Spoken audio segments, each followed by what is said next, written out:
How's it going, everyone? Today I'm here with my August 17th, 2016 Cruiserweight Classic review. Of course, this is week 6 of the Cruiserweight Classic, which means we only have 4 more weeks of the Cruiserweight Classic. And without further ado, let's jump right into the video. Of course, the show opened up with Akira Tozawa versus Jack Gallagher.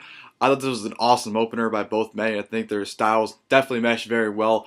Jack Gallagher is just fucking awesome. You know, just watching him is just very entertaining. I think he's a great wrestler, as well as a great gimmick as well. Akira Tozawa, who I've known for years, really didn't do all that much in this match. I mean, he got, most of his stuff in, did the whole crowd thing where he would, do his grunts or whatever and just tell the crowd to shush.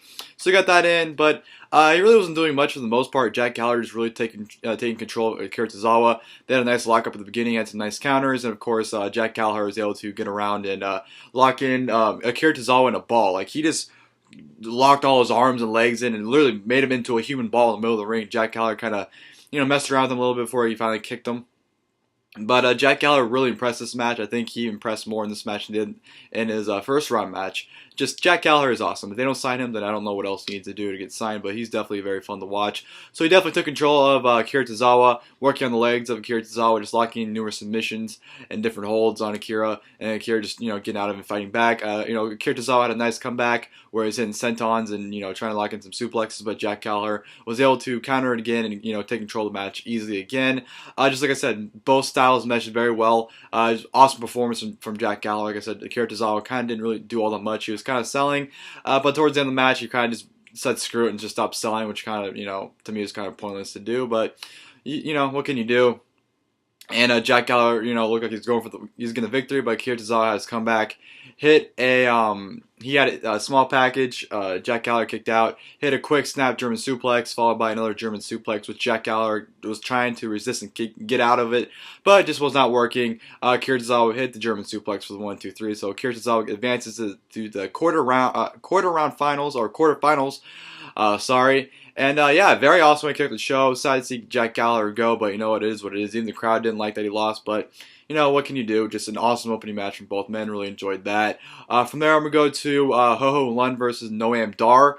This was a whatever match. Noam Dar had a good performance here. Ho Ho Lun really didn't do all that much once again. Noam Dar very early on injured the leg of Ho Ho Lun with a kick on the outside, and he fell down and he kind of landed on his leg wrong. And pretty much Noam Dar was working on the leg throughout the entire match, and just nothing really spectacular about this match at all. Just a very basic match. Nothing to it. Ho Ho Lun was doing some good selling, I thought, especially when he hit a fisherman suplex or a perfect plex, and when he was doing the pin, he actually had to put his leg up. He couldn't pin with both toes leaning up to secure the pin. He had to lift the injured leg up because he couldn't put any pressure on it. So I thought that was great storytelling and great selling there from Ho Ho Lun.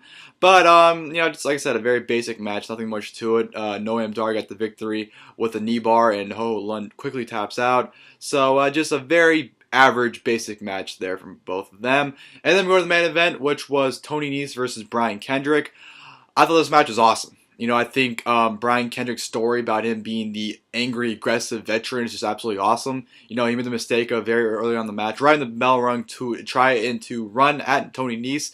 Tony Nese just gives him a sick kick. Well, not, Roger Strong's sick kick, but just a kick that looks sick, to Brian Kendrick, and just started destroying him, just started tossing him around, even to the outside, and was just tossing Kendrick around. So, very early on, Kendrick was just being tossed around by Tony Nese, but Kendrick, being the smart veteran he is, just started, taking moves out of his bag, even took Tony Nese's arm and put it through the turnbuckle, because, the turnbuckles are just, I'm not really sure how to describe it. If you've seen it, you know what kind of turnbuckles it is.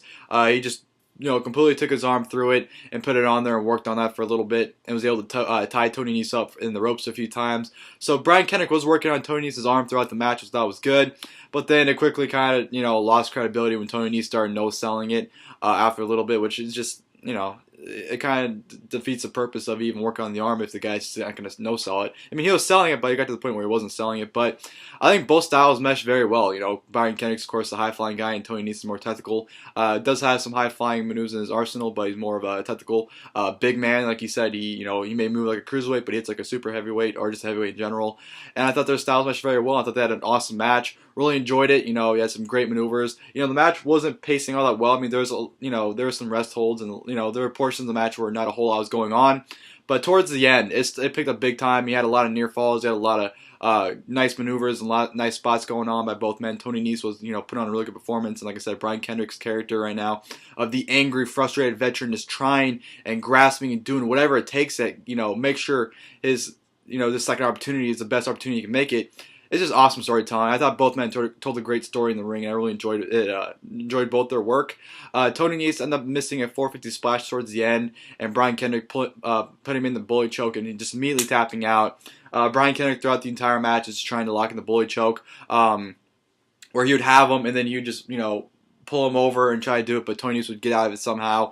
Just a lot of great counters as well in this match. So had a lot of fun with Brian Kendrick and Tony Nese. Like I said, both of them put on a great story and put on an awesome match, and I really enjoyed that. So yeah, that's my review, ladies and gentlemen, for Week 6 of the Cruiserweight Classic. I honestly thought it was a really good show. I thought it was really fun. I really liked the opening and main event match. Of course, like I said, the Noam Dar and Lund match was whatever, but I thought the opening match and the main event was really, really fun. So I hope you guys enjoyed the video. If you guys did, please leave a like in the comments below if you guys would like. Leave your guys' thoughts on tonight's episode if you watched it, or if you haven't, leave your guys' thoughts on this video if you guys watched it in full. What you liked with the video, or what you agree with my review, what you disagree with in the review. So pretty much whatever Cruiserweight Classic tonight's episode related, please go ahead and comment in the comments below. But yeah, ladies and gentlemen, as always, thank you guys for watching this video, and until next time, I'll see you guys later. Going down to the underground.